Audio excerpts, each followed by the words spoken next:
The sky so far, but I can't lose it.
With the Butt Kicker Gamer 2, what you see and what you hear is what you feel.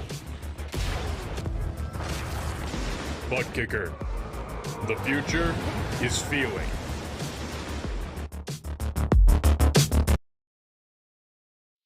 To be the best, one must beat the best.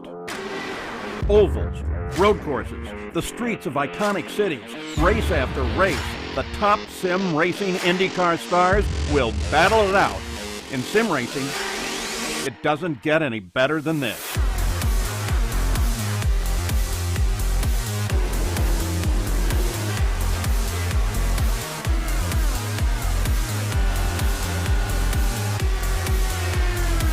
This is their battleground, for the checkered flag, for the glory, for the right to say they are the best.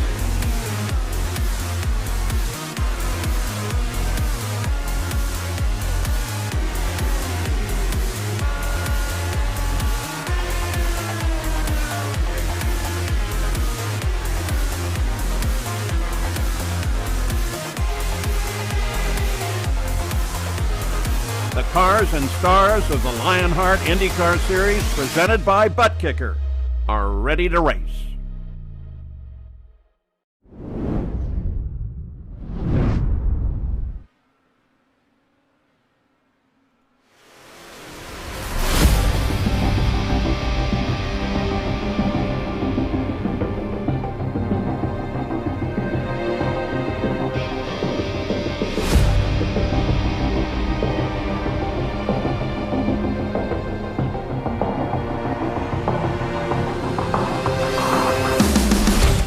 From the dash at America's National Park of Speed to the duel on the streets of Detroit. Just 2 races are left in 2021, and today presents an opportunity for the Lionheart King Adam Blocker to secure his 4th title on the trot without needing to endure the high-speed, adrenaline-filled double-point showdown that awaits in Fontana. To do that, he'll need to conquer the streets of Detroit again, where Blocker won both races in the doubleheader night 2 seasons ago, leading every single lap in another dominant performance. This is Belle Isle, and this is the Alcantech Simulation Grand Prix of Detroit. Hello and welcome back to RaceSpot TV for coverage of the 2021 Lionheart IndyCar Series and round 21 in the 2021 campaign. The Lionheart Racing Series is powered by HyperX, makers of premier gaming gear like the legendary ultra-comfortable Cloud line of gaming headsets. Whatever you play, however you play, HyperX knows that we're all gamers. For more information on HyperX products, visit hyperx.com and don't forget to use the promo code Lionheart15, that's LIONHRT15 for 15% off all orders. My name is Arjuna Kankipati, delighted to be joined once more in the RaceSpot TV commentary booth by Justin Prince. Reminder, you can follow along with live timing and scoring powered by our partners at ATVO. Follow your favorite team and drivers by heading to racespot.tv/Indy. Justin, it's been a roller coaster ride as we take a look at our Butt Kicker pre-race show and talk about the season that has been. Adam Blocker is inevitable. He managed to win against all odds last time out as we went racing at Elkhart Lake, Wisconsin, America's national park of speed. But today is a very different challenge. It's not just about conquering the drivers. Conquering the track is going to be crucial. Mastering the strategy. So many elements left to be played out here today. A very intense race about to get underway. When it comes to Belle Isle, this is not an easy circuit to try and battle at, Arjuna, because while this is my home track, just across the river, myself I am right now, when it comes to the circuit, it's very tight. There's a lot of potential areas where you can get into massive track blockers or scrape the walls. It's so easy to make major mistakes and end up causing a 10-car pileup. In turn, you need to be smart when it comes to trying to make passes, and that strategy can be so critical to try and leapfrog some of your fellow competitors on the racetrack today. In other words, if you want to win at Belle Isle, you need to execute everything to a T and make sure you're prepared to be able to perform right.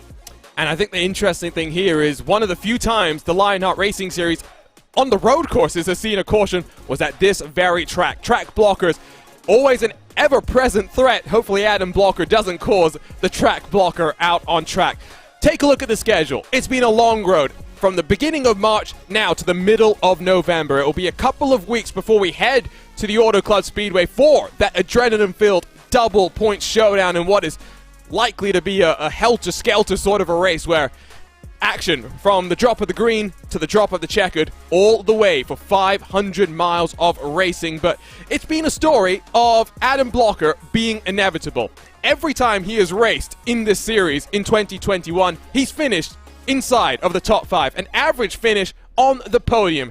Absolutely incredible. And as we talk about these driver standings presented by Butt Kicker Justin, the story of today is Adam Blocker needs to finish 17th place or higher and he'll secure the Drivers' Championship. Why is that important? Well, because Adam Blocker might be missing our double point showdown to close off the season because of his real-world duties with the NTT IndyCar Series. Yeah, that's still in a lot of up-in-the-air moments when it comes to that potential possibility, but with the consistency shown by Adam Blocker, here's something to consider. It's not just the matter of he's finished every race in the top 5, it's the matter that he's essentially won half the races he started the season and finished second in an additional 3. He has a stellar performance record this season, along with his 3 poles. It's been so difficult for Connor Harrington in turn where any other season, Arjuna, we're talking about Harrington as being the championship leader likely if Blocker isn't there, because he's been quick as well. It's just been the matter that Blocker's been so dominant, especially on the road courses, for the drop of the green flag this season, and it's made things so intriguing. But look at some of the other drivers recently who have jumped up the boards. Henry Bennett, up to 3rd quietly. Kinsella, up to 4th quietly. Joshua Chin, he's tumbled down the standings the past few weeks. Yeah, and another thing to point out is these are the driver standings. There is a road championship which will be decided today as well. We'll get you the update hopefully in our post-race coverage presented by HyperX as to how things shake out. Still a close battle for 3rd on back. Henry Bennett at one point did have a bit more of a margin, but a race suspension end-of-line penalty really put paid to his hopes of securing 3rd in the championship in his rookie campaign early on. In a bit of doubt. Here's a look at your team standings presented by HyperX. It's been about the well-oiled machine that is the private label Team Hype. Not 100% sure because never trust a commentator's math, we're being completely honest. I believe Private Label Team might already have locked up that championship, but of course the drop weeks might play into that. Adrenaline Motorsports Red do sit in second, but there's some close battles further down the field. Adrenaline Motorsports Black embroiled with Synergy Motorsports Black Sector 5, not too far behind Adam Blocker. To give you an indication of how dominant he's been, sits in 8th position all by himself in these team standings presented by HyperX. Let's talk about the rookie class though, Justin. Rookies is not something you necessarily associate with people like Henry Bennett, Jason Brophy. Lots of experience in IndyCars here on the iRacing service, but Henry Bennett's consistency and strength on the road courses has led him to build up this advantage. He can secure these rookie championships heading into that final double points race. And it helps when you have good speed on the road courses like Bennett. Jason Brophy, on the other hand, Arjuna, he is around middle of the grouping when it comes to that this season. But don't look now, there's a couple different positions that can also change. Mike Rasmus has shown some decent speed. Matt Taylor, he's looking for something to go his way after a rough couple weeks in speedway racing. And a couple others, they may be threats for a top 10 run at minimum, Arjuna. So there's a chance for a bit of shuffling third on back here before the season finale. Taylor's looking for luck in anything, even in the Lotus 79 in the Retro Series, where he's also fighting for the championship, has just not gone his way in the recent couple of weeks. Here are the series details presented by Minus 273, the premier name in karting gloves. Their industry-leading gloves are super lightweight and durable, made of a breathable poly spandex. Whether you're a kart or a sim racer, Minus 273 gives you the control to reach victory lane. For more information on Minus 273's full line of gloves and apparel, visit minus273.biz, and don't forget to also use promo code Minus273LHRS15 for 15% off all orders. This is the 9th season of the Lionheart IndyCar Series, closing in on Season 10, which will be upon you live on RaceBot TV in 2022. All drivers fighting with a Dallara IR18 with a custom fixed setup designed by Andrew Kinsella, RaceBot's own Andrew Kinsella, with drivers fighting for their share of just about $9,000 in cash and prizes. The Triple Crown, 2 races have gone to Adam Blocker. Big question is whether he'll be around to try and secure the 3rd. Should be noted, never has a driver won all 3 Triple Crown events in a year. Not just here in the IndyCar Series is that possible, but in the Retro Series, well, a certain Mark Cohn of the race control team for today's action also trying to do the triple when the Retro Series and the Lotus 79 head for their double points finale in Fontana. Defending champion Adam Blocker, defending team champions Adrenaline Motorsports Red, but it does look likely that we'll see a new champion at least in the team's championship. Here's a look at the event details then, Justin. A return to the streets of Detroit after Season 7 saw a 2-part duel. And why is that interesting? Because 2 races in one night at a track where it's tough enough to survive 1 race. Adam Blocker, the only driver to have led a lap in those previous 2 races, the second of which did see a safety car deployed after incidents early in the race. I'm not sure if we're going to be able to get through the opening laps without the safety car, but drivers have been pretty clean over the course so far of 2021. We had a street race at Long Beach that went pretty safely. Wouldn't be surprised if it's the same here today. I think this is going to be an intriguing one overall, to say the very least, though. That's the main thing to consider here, because this is such a very difficult racetrack to be able to master and get right. To be able to hit your braking marks right. To be able to make sure you don't lock up into the corners. All that's going to be pivotal, especially with this being a racetrack notorious for being fairly difficult to try and get a pass done. So in turn, the patience levels for many drivers are going to be tested today, as well as their abilities to be able to drive on forward in some cases and avoid potential carnage here at this historic island. Great view of the track, that aerial look, like Justin said, just on the other side of the river. Canadian soil. For some drivers, it is in effect a local hometown race. For Adam Blocker, who used to be down in North Carolina, now has moved to the Motor City. As part of his responsibilities with Ilmore Engineering, it'll be a home race for him as well. Qualifying is underway. Drivers get 10 minutes and the track all to themselves to set their fastest qualifying lap across 4 flying attempts. You can come down into pit road if that's what you want to do, but I'd be pretty shocked if that's what we see up and down through the field. Tell you what though, let's try and jump on board with Adam Blocker, who's working his way down the back straightaway into the second sector of the track, and we'll ride around with him the next time around. But bumps. This is an interesting track, Justin. More bumpy than what we see at Long Beach. managing those bumps going to be crucial today. This actually is fourth lap here, Arjuna, already, but you can just see how much those bumps are shaking around his steering column right now and how much he's going to have to be careful on the throttle because you get too hard back into the gas here. You light up those tires, you're likely spinning right into the wall and completely damaging your front wing. You need to be precise on those exact movements and your throttle inputs. Currently, right now, he's got the top time recorded. This time around, he just topped it with a 1:15.2 to end off his qualifying. 2/10 clear as the Canadian Brian Carey pops himself up into the top 3. Works his way through turn 1 and 2. Who remembers the disaster for the Corvette pace car running over the crest of that turn 2 exit and making a mess of things in the NTT IndyCar Series race. Carey a little bit deep, working his way back through these double right-handers. 90-degree corners, but not as easy as they seem. Very much more challenging than one would expect. Looks like Brian Carey might be done for qualifying, or I'm not sure exactly what happened there. Connor Harrington has also pulled it to the side. The Lionheart Retro Series defending champion Ryan Otis, who's been very impressive over the course of 2021 here in the IndyCars as he takes on a new challenge. Well, as I say that, commentators curse. Well, the second to last corner bites Ryan Otis pretty hard. Exactly what I'm talking about. You don't get it timed up right, especially on those moments you'll crash, just like Joshua Chin has apparently crashed, and, wow, his car's doing a dance, apparently. We're picking up all the interesting things. That's what I'm finding here.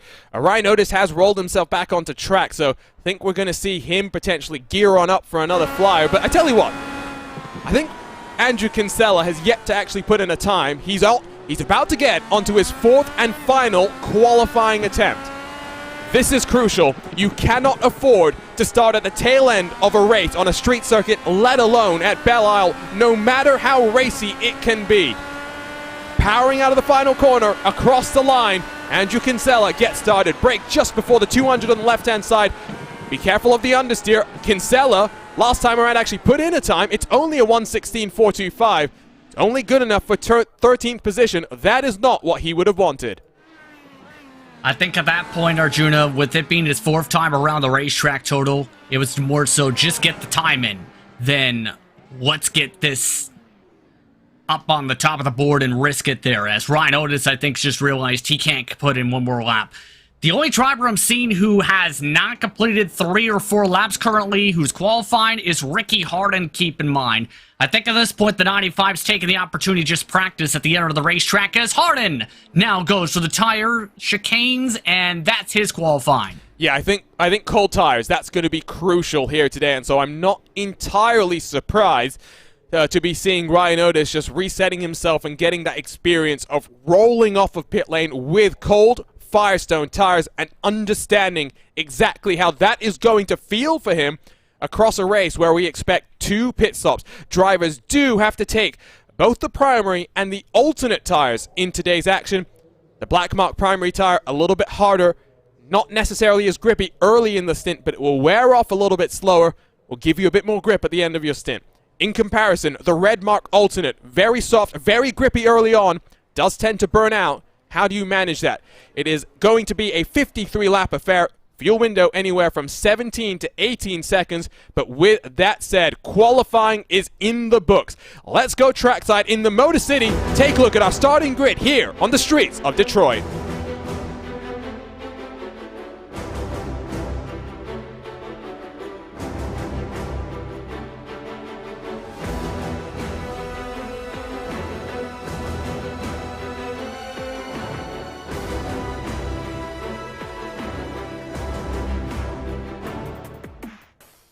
And on pole once more, Adam Blocker looks to make sure no one else can lead a lap here on the streets of Belle Isle. A 1:15.232. His main championship rival will be alongside on the front row. Connor Harrington, less than half a tenth behind. Aaron Morgan, Ryan Otis alongside on row 2 with Brian Carey, Joshua Chin, 5th and 6th positions. Great qualifying performance for Brian Carey. Brian Beard, Tyler Graff, 7th and 8th positions with Lionel Kalisto and James Brunt to round out the top 10. Almost a full second between 1st and 10th position. Jason Brophy, one of his better qualifying performances on the road courses, I should say, back in 11th alongside Mike Rasmas, Barrett Rolfe, Adam Fraser, 13th and 14th, with Andrew Kinsella and Matt Houston, row number 8. Stefan Larkamp in 17th alongside Scott Holmes, both drivers looking for some valuable points in the team's championship, with Joe Branch of the Coca-Cola machine alongside Alexis Newsom. Phil Krause, end-of-line penalty for him, but he'll be starting from the back with Luis Gonzalez, Nunez, Michael O'Brien, Matt Taylor, all cars not setting qualifying lap times, including Tony Showen, Ricky Harding, Paul Jenkins, and Mike Rigney. And so that's a look top to bottom at your butt kicker starting grid. As always, though, here in the Lionheart IndyCar Series, we have 4 featured onboards and not much time to work our way through them, so let's very quickly jump on board and cycle through the featured onboards. Matt Taylor as the Alcantech onboard, providing high-end sim racing equipment since 2018. For more information, visit alcantech.com. With the HyperX onboard camera tonight, it's Adam Blocker. Whatever you play, however you play, HyperX knows we're all gamers, and HyperX is always ready to game. Tyler Graff has the Graphics Esports onboard, world-class design from the real world to virtual. Visit graphicsesports.com. And the butt kicker on board is with the pole sitter, Connor Harrington. What you see and what you hear is what you feel. For more info, visit thebuttkicker.com. I hate to correct you, Justin. Technically outside of the front row for Connor Yes. Harrington, but I know what you mean. Competition, commitment, excitement. This is Lionheart, and there's not much time for these drivers to get their tires up to temperature, to get ready for what we're about to see. The showdown on the streets of Detroit. We are racing in the Alcantech Simulation Grand Prix of Detroit. It's a good launch. Jason Brophy aggressive on the run down into turn number 1, over the bump and over the crash. Already carnage. Brian Carey goes around. He's managed to get out of the way of all the oncoming traffic, but heartbreak right off the bat. Brian Carey, who lives just on the other side of the river, has come unstuck as Connor Harrington looks to the inside, working into turn number 4. Nothing he can do there. Has to back out of it. Here comes Aaron Morgan trying to steal second place away. A very interesting start, fairly clean for the most part. Carey is now having to take a tow. One other driver had a very slow start, and that was Matt Houston. Everybody else, nice and clean. Keep this in mind, though. The entire top 11 are on the red wall tires. Only 12th place, Andrew Kinsella. 16th, Joe Branch, and a couple others on the blacks. And that's interesting. I would not necessarily have wanted to be on the black tire at the start, because especially with that short run, it's not going to give you as much time as you necessarily want to build up the speed and to work yourself up to racing tempo. But already a bit of a breakaway starting to form. Ryan Otis at the tail end of the top 4 has Brian Beard behind, but 2.2 seconds the gap between 4th and 5th position. Adam Blocker leads with Connor Harrington 2nd, Aaron Morgan, Ryan Otis top 4, no changes there. Brian Beard to round out the top 5. As lap 2 starts to get underway, you can see the push-to-pass usage on the tower as well. Aaron Morgan already on the button and searching for some speed to try and close the gap to the cars in front, to try and make a move on Connor Harrington in front. This is a race which is going to be about rhythm. Someone who hasn't been able to get into the rhythm is the King of Chins, who finds himself down in 21st position now as he cycles on past Matt Taylor in the number 8 Alcantech NHR Esport machine. Not sure what happened to Joshua Chin on the start. He, remember, started originally in 6th position. I thought I heard something towards the backdrop. How about this? Remember the mention of cold tires during qualifying? Oh, no. He had a lot of space, and guess who went straight into a runoff area and had to back up the car? Well, it's so easy to do. I'm just a little bit surprised that someone as consistent as Joshua Chin would have made that mistake. And as we'll work our way through the final corner, I should say, technically it's the penultimate corner, because turn 14 is a very fast right-hand kink that these guys are working through now.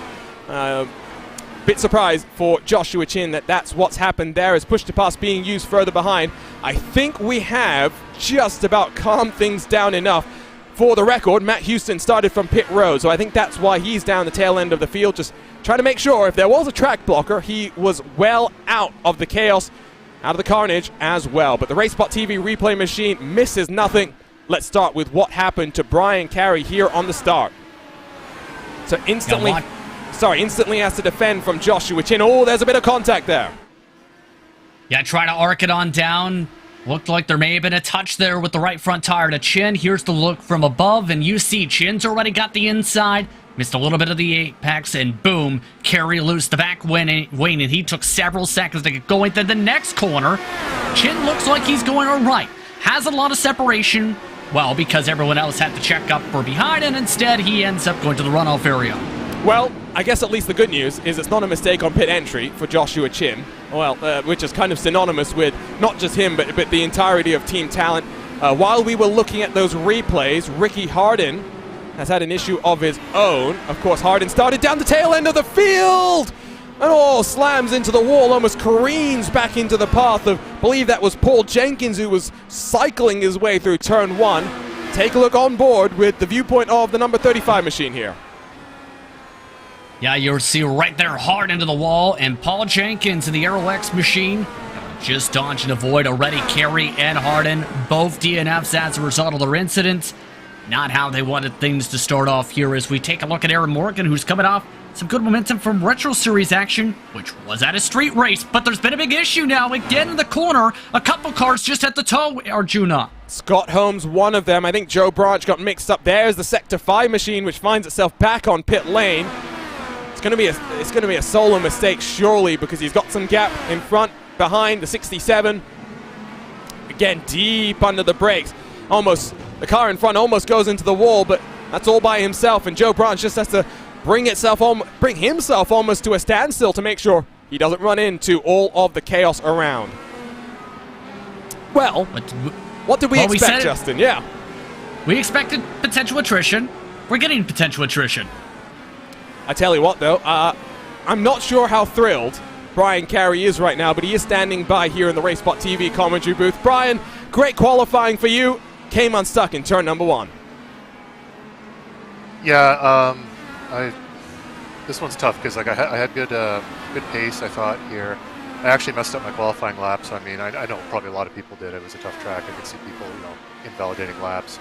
Could have been easily 3rd place. I don't think I could have caught Connor or Adam, but yeah, I'm looking at the replay, and I know that nothing malicious or anything like that, but you get taken off in turn 2 and just have your car destroyed like that. Just, I'm not sure what else. It's tight there, and I'm not gonna. I know there is no ill intent on Josh's part, but it's lap 1, and this is a tough pill to swallow. Side by side, Jason Brophy and James Braun as they work their way under the bridge. Still side by side. Brian, I do want to ask then about the story of the season, because I think that incident kind of sums it up for you. Yeah, I mean, this season, it started, I think the first 4 or 5 races, I was getting top 10s, I was sitting 4th in points, and it was comfortable, and I've been learning the last couple of years, especially on the ovals, trying to figure out how to, kind of maintain my position up there. Like, I've never been strongest there, but to actually start getting, consistent top 10s, and then it's just one thing after another. Like, I've had connection issues, I've had issues with my VR, and stuff like this here too. Like, and I have to own up, put my hand up to something like Pocono and Indy, 2 huge races where that was straight up my errors there, and cost a lot of people. And I think I got Chris Fowler in there a couple times, so I've got to say sorry to him. But really, it's been a tough 2021 here in Lionheart. Well, still got one race to make hay while the sun shines, and that's double points at Auto Club. What are you thinking about that race, given how the previous Triple Crown races went for you? You kind of summed it up there as well. Auto Club is typically one of my better ovals in the track here, but the thought, as soon as you said that, was, what was my thought? It's like, well, I can explode at twice the speed, so hopefully that doesn't happen. I'll go in there pessimistic and maybe come out with a positive thing, but yeah, you never know. I guess it's better to be out lap 1 than have to sit through a bunch of laps and then get taken out later on, right? So, quick and merciful. Yes, especially at a track like this, right, where it's just so mentally draining to make sure you're out of the walls for 53 laps. So, commiserations, Brian. Don't keep your head too far down. You'll be back next season, I'm sure, with a vengeance. But still one race to go. Plenty of points left on the table. Yes, lots of points, and we'll see how it goes. Thanks, Arjuna. So that was Brian Carey. In effect, a hometown race for him, because like Justin, on the other side of the river, as here comes Mike Razmat to the inside of Jason Brophy. Brophy's fighting this one hard. They'll be side by side, still working their way in the entry into turn 4. Razmas is having none of that. Here comes Andrew Kinsella, wants a piece of the pie. Brophy cuts him off. Kinsella has to wait till the back straightaway.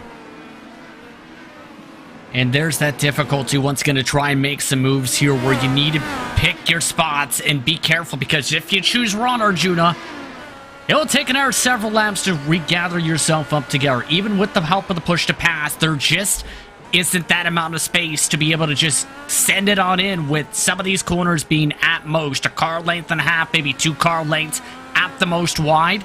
So it makes things so difficult to be able to get side by side, and in turn, some of the drivers can use that to their advantage to be able to defend and keep track position, but it also leaves you susceptible to the undercut potentially later on. And I mean, I think the undercut's going to be quite valuable, because we're talking about a 53-lap race where the fuel window is 18. So you've got about, give or take, a 2-lap margin, so maybe not as big as you think, but if you're doing some fuel saving behind some other drivers, that might open up the window, enable you to try something different.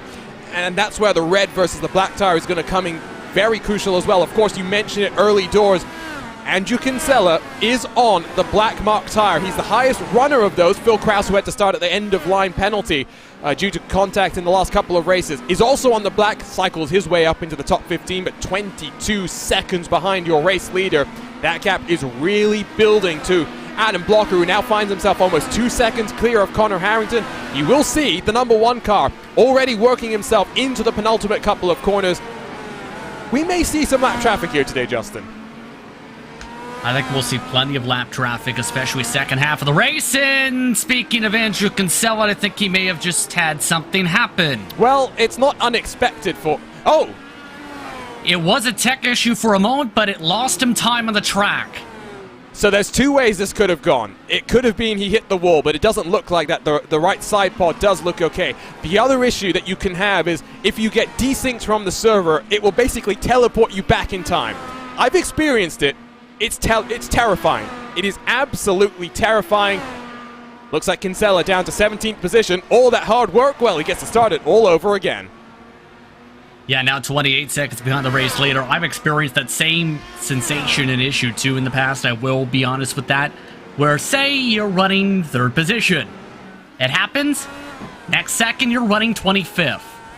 That kind of deflates you in a little bit. Let's put it that way.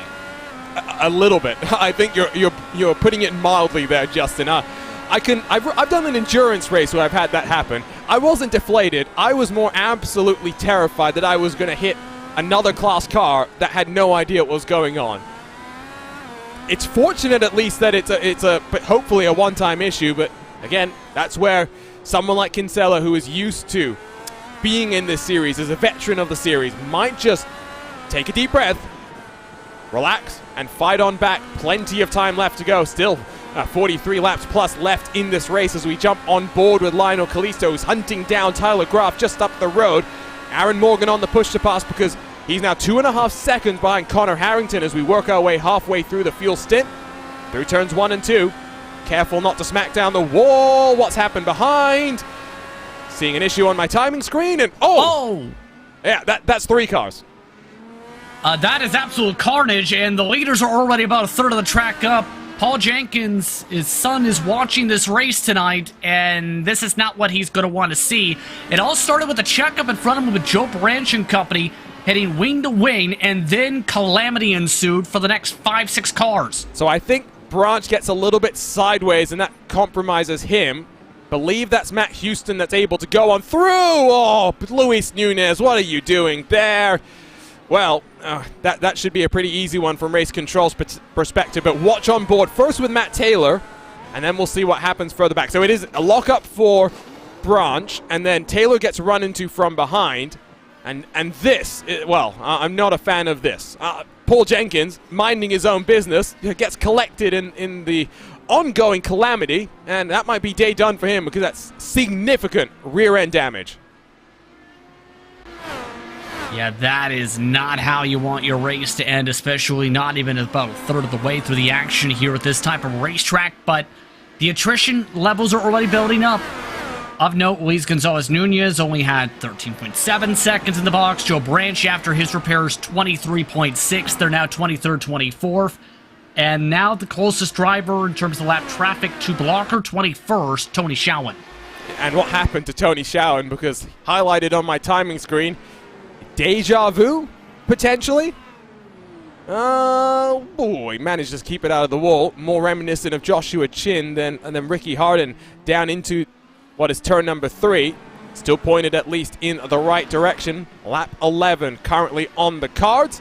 Adam Blocker, 2.3 seconds clear. And for those wondering why there was no safety car after a 3-car pileup, no safety cars for road courses unless there is a rather significant track blocker, and well, that might have been verging on close to it as Tyler Graf. Well, you talk about hanging out the rear end. A prime example of that might open the door for Lionel Kalisto to pounce through the final couple of corners. You're not likely to see a safety car here. Yeah, unless you have probably 4 or 5 cars blocking the whole track in tandem, essentially nose cone to nose cone. It's going to be very difficult at times to try and get that, but it is a potential. By the way, asking you shall receive, Arjuna, penalty now just issued for the 14. Yep, I was just getting confirmation of that as well, so it does look as though race control busy as Tyler Graf has gotten passed by Lionel Kalisto on the entry into turn number 3. Trying to fight it back, will set the move up as we get confirmation of the race control penalty. There it is, bottom right-hand portion of your screen. Drive-through penalty for the number 14 car. Wait and see what else will happen in today's race. Here comes Barrett Rolfe. We thought he may have been a road course ringer, given his background in GT Academy, but Barrett Rolfe has been a revelation on the ovals, despite the fact that qualifying very much not his forte. Behind these cars, by the way, swap around for the private label team hype. Philip Kraus getting on past Jason Brophy. Don't think there was much happening there in terms of fighting that back. Jason Brophy just happy to run his pace, run around, build his rhythm. Don't be shocked if next car to get on past Brophy is Joshua Chin, because he is coming fast as Nunez is down on pit road to serve that penalty. The thing that you do have to be careful with here, Justin, we saw Tyler Graf lighting up the rear tires coming through the tight and twisty stuff. If you overheat your rear tires, you then have to nurse them the next couple of corners, and that's why Lionel Kalisto was able to pounce and steal 6 spot away from him. That's a great point, because when it comes to the tires, especially when it comes to softer compounds, which can build up a bit more heat, you have to be careful in that regard to make sure you don't get over the preferred temperature window. As we see the move from Josh Chin now on some of these cars in the back of the pack, that's for 14th, making now 13th position. If you end up, say, charging the quarters too hard, especially, say, on the short run, you'll really be feeling it by around this mark of a run, Arjuna. Especially here on iRacing. So you need to be able to be careful on how hard you push, but also make sure at the same time when you do push that you don't go too hard in turn to overheat all the tires, or at least one of the tires, to make it where you struggle the rest of the run. Well, you can just see how bumpy it is coming through turn 11, getting on the power. Barrett Rolfe wheel almost being ripped from his hand. Rolfe, who is nursing an injury to his left hand. Oh, almost smacks down the wall, coming through onto the main straightaway. Flirting with disaster. But that's the story of road course racing, especially at a track as bumpy as this. That's the unique thing about the Lionheart IndyCar Series, about the NTT IndyCar Series as well. The fact that when you compare the street courses to the ones that get run in Formula One, for example, those courses are much smoother in nature. I think of course, my hometown Singapore. I'm not biased at all, but definitely the best street course in the world. But those are much smoother, right, Justin? At a place like this, I think about some of the onboards that we see in the real world, just how hard it is, in some ways, for drivers to hold on to the steering wheel, given that there's no power steering here today. Yeah, absolutely. When it comes to managing these bumps, it can really cause you to really shake around in the car, especially depending on your sim rig as well, with how much force feedback you're feeling in these corners and how difficult in turn it is to turn the wheel because of all of these bumps, shaking that out of stationary movement compared to, say, a very smooth racetrack or a newly paved racetrack in some of the air circuits across the United States have seen. Now, when it comes to this. You just have to be able to fight and battle it out when it comes to these bumps. If you manage it wrong, like we've talked about, though, you go around and say bye-bye to the race car. So lap 15 might see cars onto pit road in 2 laps' time. I would, if possible, try and extend it to lap 18, but easier said than done. This is the battle, of course, just on the edge of the top 10. Phil Krause is coming and charging hard. It was half a second quicker with a 1:16.902 than the rest of the cars in front of him right now. In terms of pace drop-off, quite drastic. 15.875, that's the fastest lap for Adam Blocker. Last time around for your race leader, fastest car on track, a 1:17.019. 1.2 seconds of fall-off. Not insignificant, and that starts to build the question in my mind. Do you elect to take the black tire, the primary compound tire, and what's the fall-off like on that? Because as Joshua Chin does cycle past Jason Brophy back in the pack, he's only dropped off about 0.6 of a second so far. His fastest lap, yes, he's been in traffic, is a 1:16.970. Yeah, honestly, that pace differential is still a little bit. Barrett Rolfe hit the wall. I was a Barrett wall there for a second. Definite contact. Has he gotten away with it? Sorry, Justin. Didn't want to cut you off. Well, at that point, he nearly basically ended up cutting his race short there with that little tap to the wall. It doesn't look like it's too bad right now. They are keeping my passing a fair bit of traffic here, but Barrett Rolfe at the very least keeping consistency. Speaking of pit stops, though, a couple drivers that just elected to come in, Arjuna. Larkamp, Kinsella, Newsom all just ducked in. Fresh Firestone rubber going onto these cars. Full tank of fuel. Interesting call. Who will win the race off of pit road? It's close between Kinsella and Larkamp. Who's going to back out here? Kinsella has the inside, but I'd argue he's in the slow lane, so should have to concede, but he's not having any of it. After that technical issue, he'll cycle his way out in front. Larkamp, Newsom following in tow. Pit stop time for these drivers, about 8 seconds stationary. Newsom and Larkamp going to squabble down on the entry into turn 3. Nothing doing there. Meanwhile, out front, battle continues to go on. This is great fighting, but this is what road course racing is about. Making sure you're in the rhythm, not knocking down the wall, and pouncing when the opportunity presents itself. Jay Brandt just hit the wall as well. And Alexis Newsom from that pack of drivers who just pit also spun around. And I was about to note, too, Larkamp and Newsom stayed on the hards.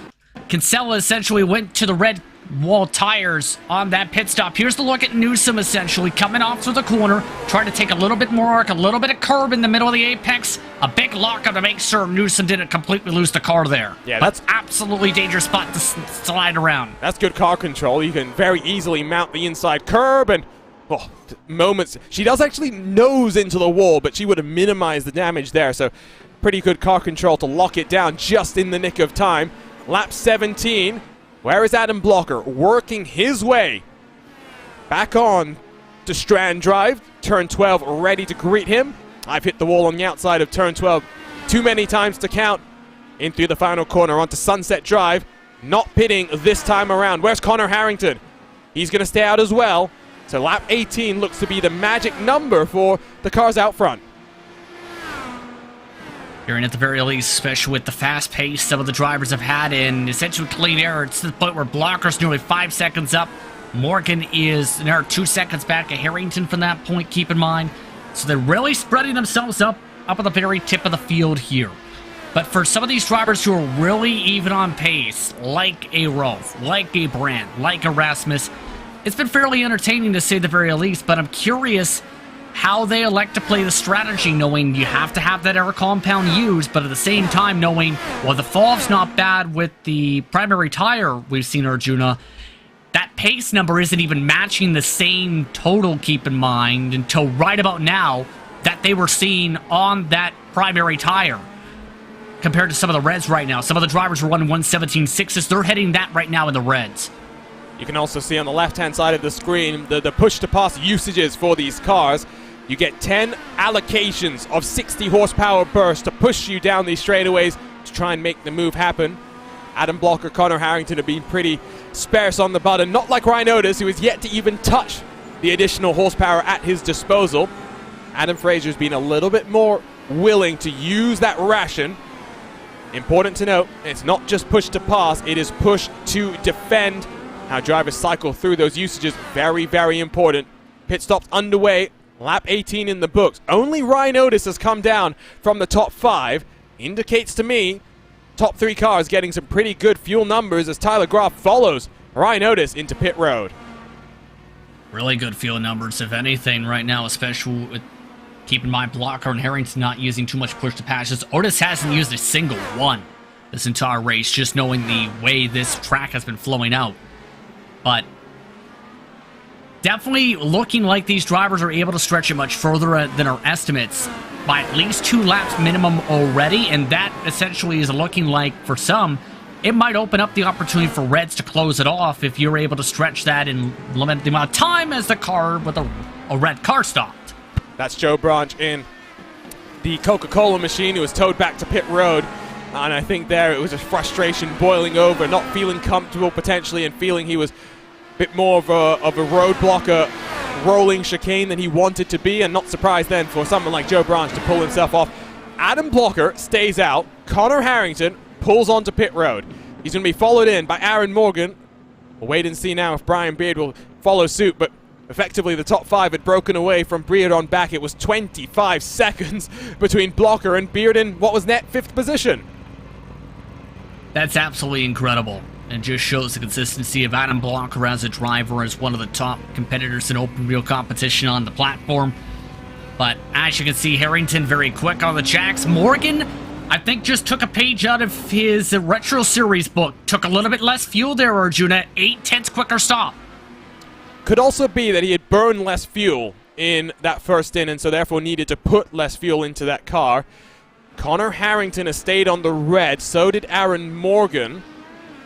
Now we get to wait and see how the pit stops will shake out. Joshua Chin appears to stay on the black mark tire, so he's feeling pretty comfortable on the primary compound. Looks like Barrett Rolfe has managed to cycle in front of Tyler Groff by pitting slightly later. They work themselves in towards turn 3. Groff dives it to the inside, but Barrett Rolfe holds on. Some pretty good fighting going on here, and Adam Blocker does roll himself onto the pit road for the first stop of the race. So it's looking like, based on the numbers with Blocker at the moment, 20 or 21 laps, may be able to stretch it to about 11 laps to go. It's almost looking like at this rate, he's trying to aim towards a max points day, the way this is shaping out. He really wants to lock this up tonight.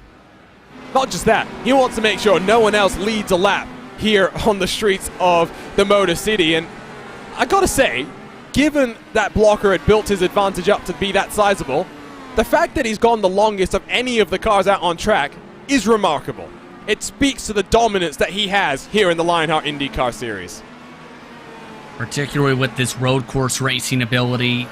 The ovals, he's shown good consistency to be able to find himself up to the front at the right time at the end of the race and play the strategy games in that mark. But for the road courses, it's just been the raw pace, it seems, Arjuna, right from the get-go. And there's a reason he's been a multiple-time champion and has been able to win so many races in the series in turn. And you spoke to his record, almost has won half the races he's competed in this season.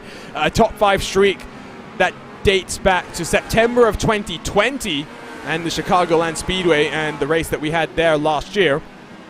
It's been a blockbuster year for Adam Blocker. The gap out front, though, is down to about 3.5, so the undercut worked nicely for Harrington to at least close the gap.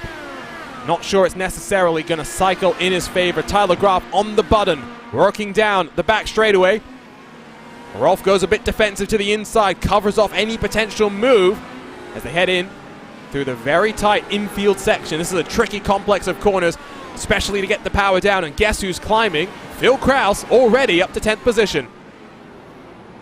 No shocker there, as Connor Harrington just set the fastest lap of the race.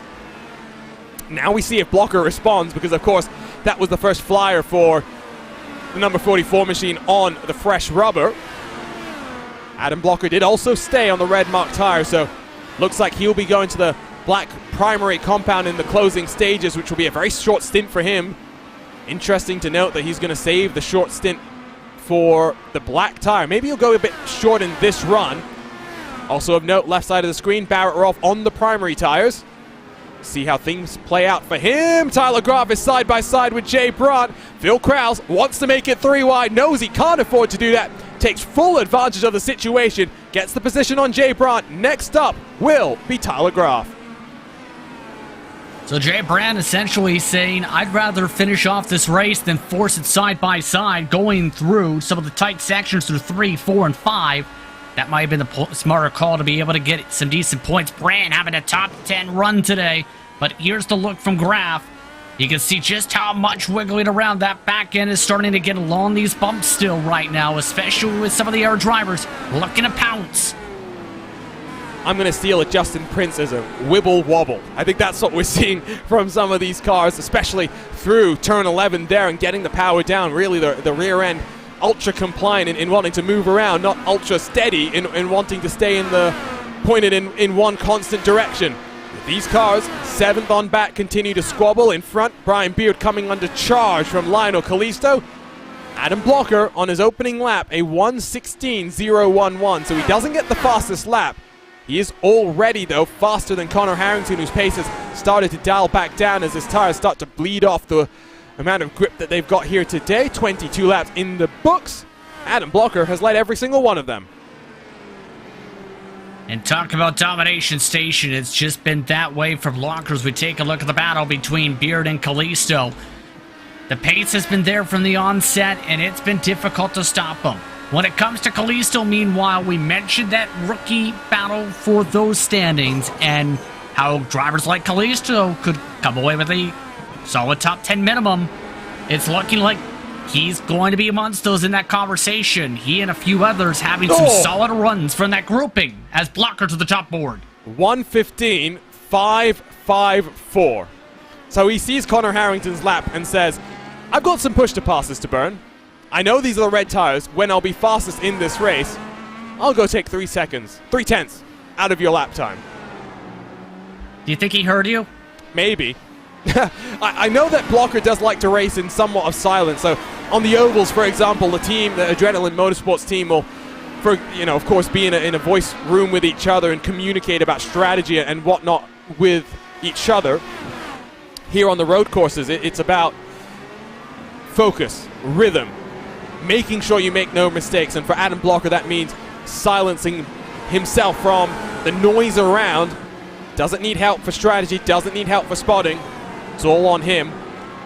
Wants to make sure he's the one who delivers out on track. Working through turn 6. Back onto Strand Drive. Here comes Phil Krause on the button. So, though, is Tyler Graf in front. Graf only has 4 usages left. It's going to be a little bit hard to defend from Phil Krause at this point in time, but Krause is charging hard. Keep in mind, these cars are getting to the point where they're really close to bottoming out, and I've been hearing all throughout these entire runs a bunch of scraping, a bunch of near-wall contacts, at least 1 per lap, Arjuna, from some of these drivers, so they're at that very fine limit of how hard they can actually push without the car just saying no and heading off towards a wall right now. Ralph with a great Sector 3, though, to be able to go to those limits, to be able to build up a buffer now over Graf and company, with Graf struggling on quarter apex here. And this is where the experience for Phil Krause, ultra impressive in the 2021 ISOW season. To the inside, push to pass active, should be pretty easy to secure that spot, and indeed up to 8th now for the number 22 car. Heavy braking zone of turn 3, great passing opportunity. This is the battle of man versus machine versus fellow man versus the track itself, and it really is putting on some interesting battles. Lionel Kalisto still trying to hunt down Brian Beard as they work their way under the Corvette bridge. A little bit wide from Beard, but that's the thing about a place like this, right, Justin? You need to watch for the major mistakes. Now, the minor mistakes you can get away with as long as it's in one of these sections of track where it's pretty narrow, pretty tight, and hard to take advantage. It is, I think, really one of those places where the drivers that know when opportunities are about to present themselves, they're almost psychic, omnipresent. They are the ones that somehow manage to be on top.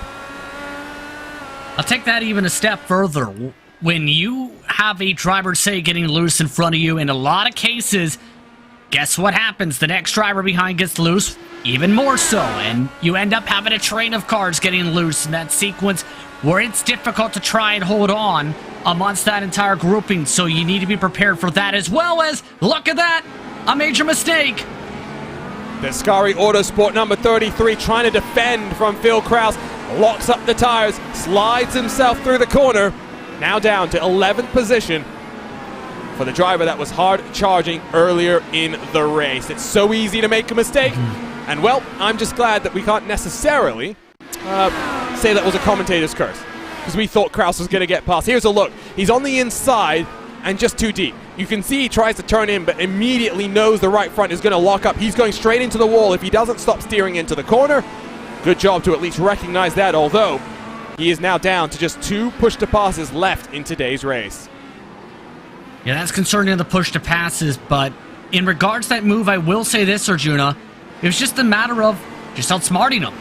Force him to take it too defensive when you just take your own line knowing the mistake he's about to make, and he just essentially forced Ralph into a near rookie mistake. And now Ralph's paying the price for that, back in that 11th position to the point where he's lost the toe of Jay Brandt. Working their way through turns 1 and 2. Next car in line will be Joshua Chin. Gap out front, back up to 4 seconds.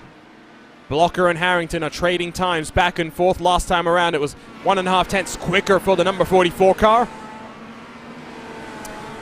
Barring a catastrophic disaster for Adam Blocker, he will secure a 4th consecutive Lionheart IndyCar Series title here tonight in the town he now calls home. And this is where you were talking about his dominance on the road course. I think one thing that we haven't necessarily talked enough about him is you mentioned consistency on the ovals, but it's knowing when to fight. I think back to Michigan when he had to fight his way up through the field. He then waited patiently until the final lap of the race and pounced, stole a first victory away from Phil Krause, but what a drive that was. Yeah, he knew exactly how to time up the run and where he needed to play it out. We've seen that a couple different races, not just the Michigan race.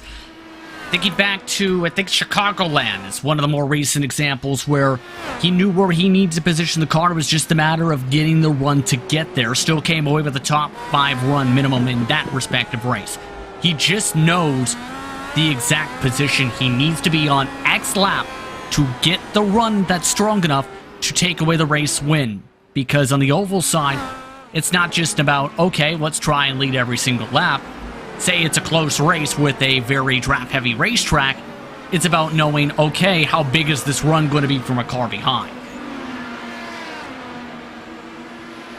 4.5 seconds clear. He was 3 tenths quicker that last time around. Has dropped off 4 tenths this time, but still 2 tenths quicker than Connor Harrington, building that gap back up once more. 6 push-to-passes left in the pocket of the number 1 machine. Phil Krause has already closed on the back of Lionel Kalisto. He's been really charging through the field after that end-of-line penalty.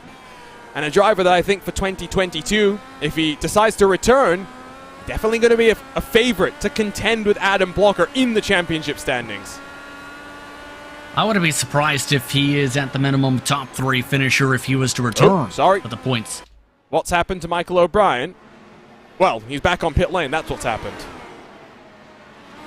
I don't think it's scheduled, though, because he's lost parts of his front wing end plates, and you'll see why here, where going down the straightaway, and the tire barrier says bye-bye wing. Yeah, no, let's ride on board and watch here, just a little bit deep. You want to brake just about before that Corvette bridge, almost to the inside curb, and he's lucky not to have ripped off the left front tire, but can see already the steering heavily damaged, immediately tows his way back onto pit road. End-of-line penalty as well for Michael O'Brien in the 45 machine. Almost won a first Lionheart Retro Series race on the streets of Long Beach last week. Now has to gather himself back up. He'll be back in action tomorrow night on RaceSpot TV when the Lionheart Retro Series heads to America's National Park of Speed for its penultimate round of the 2021 season. It's the week of penultimate rounds. First on Monday, it was the Lionheart Speedway Series. Today, it's the IndyCar turn. Tomorrow it's all about Lotus 79 action. Here comes Phil Krause. Don't think this battle's going to be long for the taking here. Wouldn't be surprised if the move comes for the taking at the end of Central Avenue. Krause, though, didn't get the greatest run, though, over the crest of Turn 2. Had really leaped up off the back tires there, that corner apex. He's still trying it, though, but at this point, you can't afford to have the Weeble wobbles, is the exact term you were looking for earlier, because you lose the momentum and lose the chance to pounce. Weeble wobble? It's not Wibble wobble? It's Weeble wobble. Interesting. Well, why is it Weeble? I have to ask. I don't know. Good question. We'll have to dive into the history books and figure that one out post-race potentially. Chin was on the button coming down the second straightaway and the run down into turn 3. Unable to get the pass down. He's down to just 3 button pushes left. 360 horsepower burst to get on past Barrett Rolfe. 2 cars with the black mark primary tire, so I would not be surprised if we see them both cycle to the red. Chin has to cycle to the red alternate tires. Barrett Rolfe will have a full option of cars. You just sent me a link here, Justin. Yes, and apparently Weeble wobbles are a toy. That's where I heard that. Okay, so it's a toy. Meanwhile, yes, up front, Phil Krause to the inside of Lionel Calisto. Going to make it look very easy. I don't think the 97 can afford to fight this one back. Goes a little bit deep into the corner. Phil Krause from the tail end of the field, now up to 6th position. Well, as the catchphrase goes for the toy, Weebles wobble, but they don't fall down. And Krause definitely having a bit of the Weebles there, but it's not falling down the pylons. Able to move on forward. Now it's the question of how quickly he gets up to the 5 before the pit stop window at about 5-10 laps.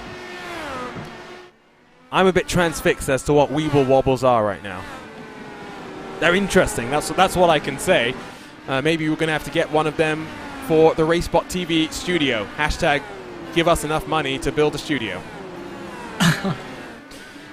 It would just be great, Justin. Imagine if you and me could be in the same room broadcasting stuff together. That would be so much fun.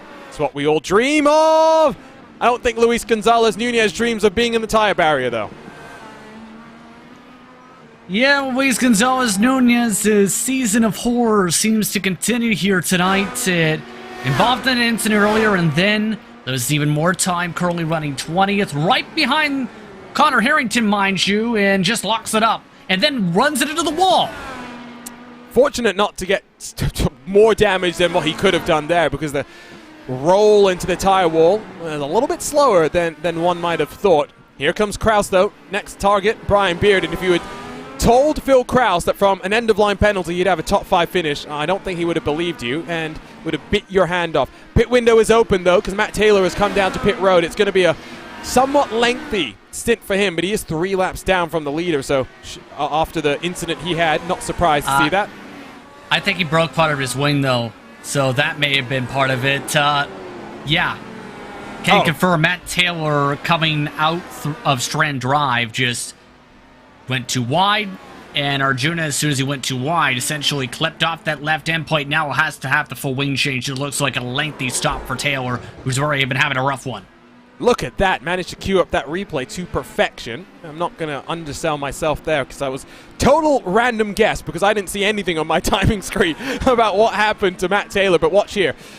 Entry into the penultimate corner. I talked about how I've made these mistakes more time than I care to count. Matt Taylor comes afoul of the tire barrier in through the penultimate couple of corners. So maybe next time around the pit window will open. We'll have to wait and see. By the way, for private label Team Hype, it was great to see team owner, co-owner, Tommy Milner, now that his season has come to an end, at least in full metal sports car competition, jumping onto the iRacing service and trying his hand at some rallycross today in the IRX All-Star Invitational. That didn't go terribly for him. Made his way into the feature, had some fun. Also learned that rallycross is in effect a cage match on wheels. Had plenty of contact, something that these drivers today are plenty familiar with. And Justin, you've got a report on something that's happened further down the field. Remember the struggles of Andrew Kinsella. He's worked his way up to 14th, but he's hit the wall not once this lap, but I believe twice now. Started off exit turn 2, where he exited too wide, slammed hard into the advertising boards on that side. Now he's also built up some left front wing damage that has gotten worse as the lap has progressed as well. Kinsella, things are not looking great for him after, remember having the technical problem earlier. From the same position, he gets back up to where he was before, and now the car's falling apart. Yeah, you can see that damage. The wing slightly crumpled in on the left side, and that's really going to hurt him through these high-speed corners. You might not think that there's high-speed corners at Belle Isle, but trust me, you'll feel that lack of downforce. Kinsella needs to nurse that car all the way back to the pit stop window, which is probably going to open in about 2 laps time or so. In fact, it might even be open this time around. So second pit stop imminent for all of our drivers.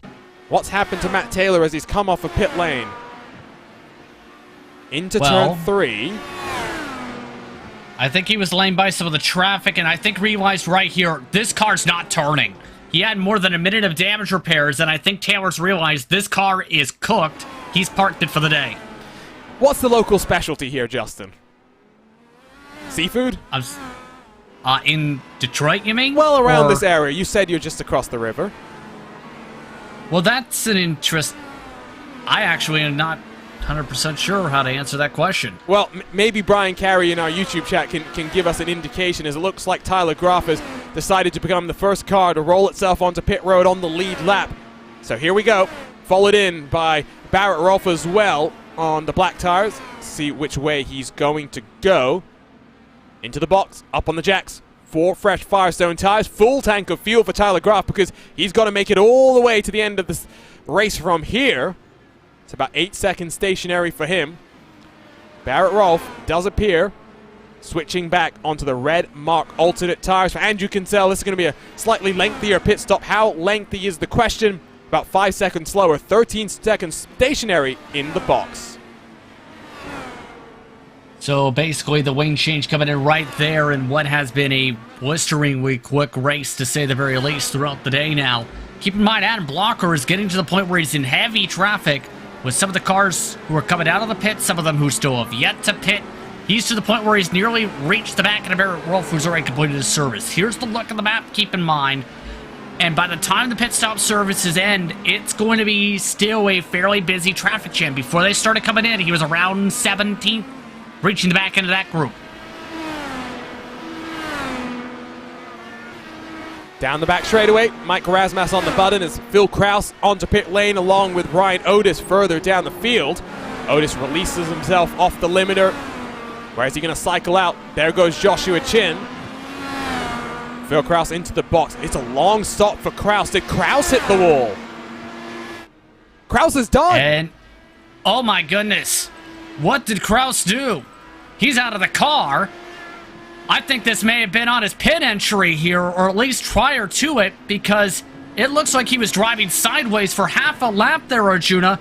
You know what he did? Out of turn 8, he slid the tires completely into the wall. This is 11, so...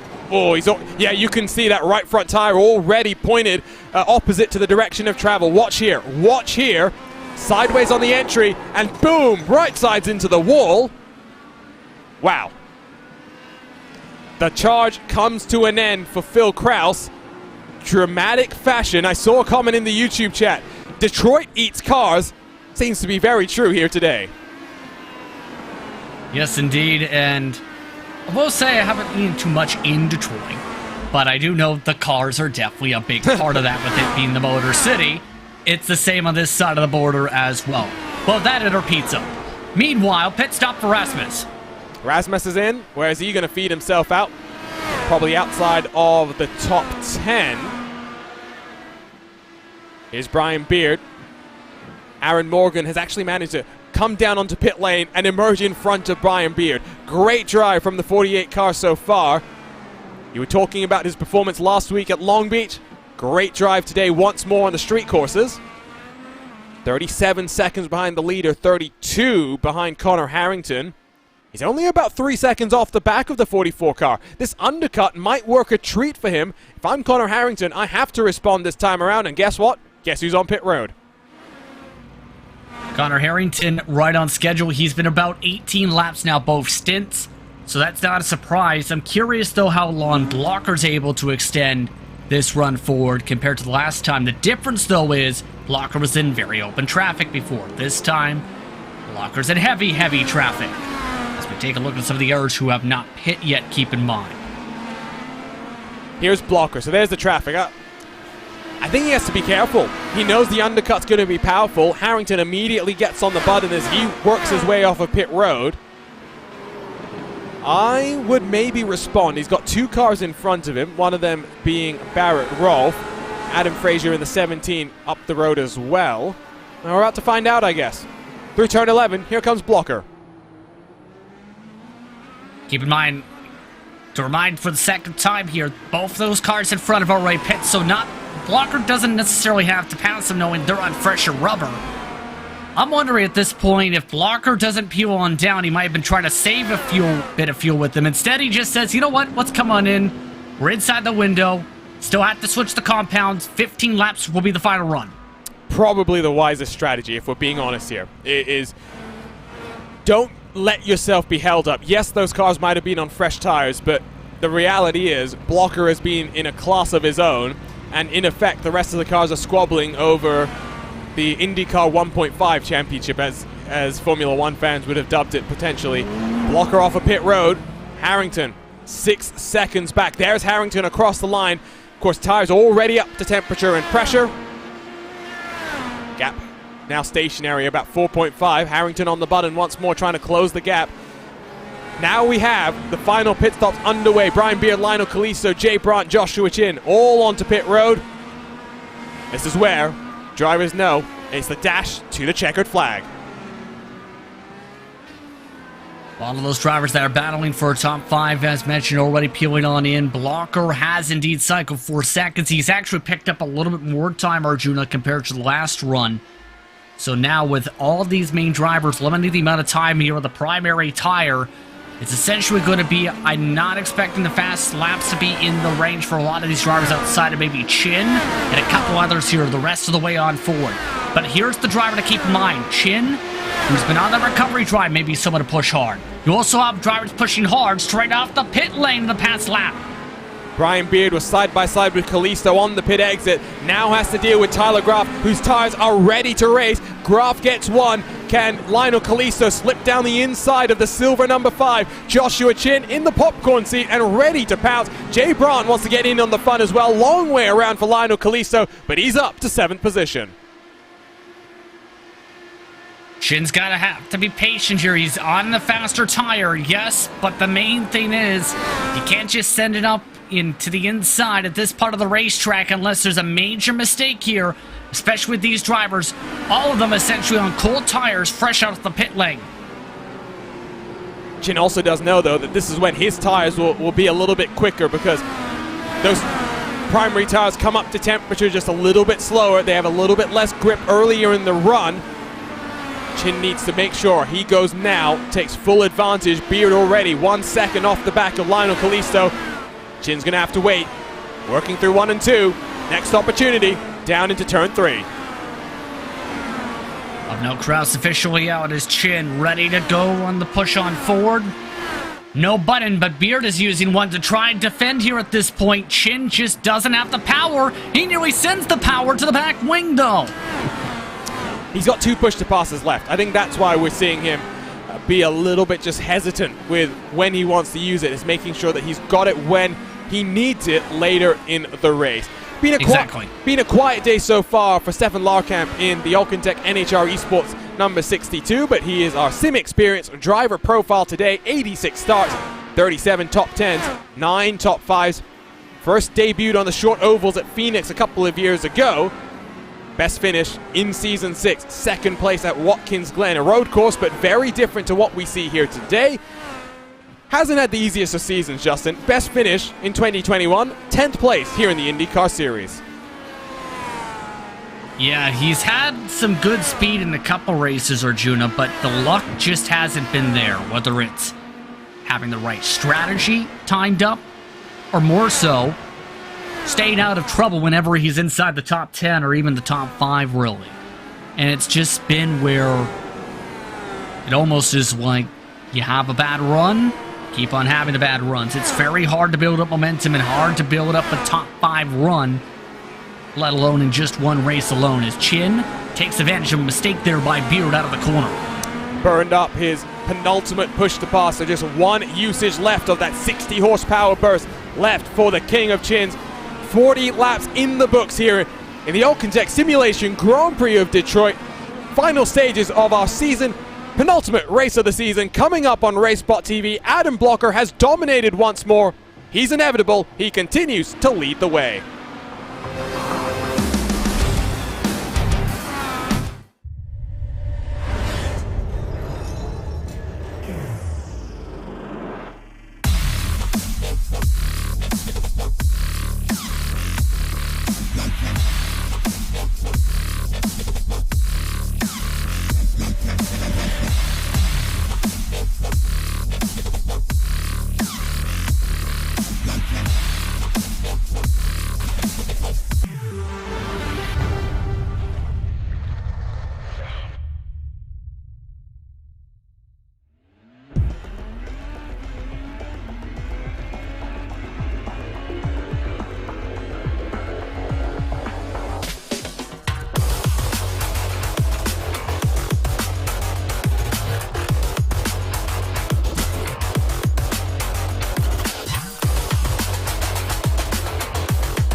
Welcome back to RaceBot TV and the streets of Belle Isle, where we are racing for the penultimate time in 2021 and the Lionheart IndyCar Series. It's the Old-Context Simulation Grand Prix of Detroit, the jewel on the streets of the Motor City.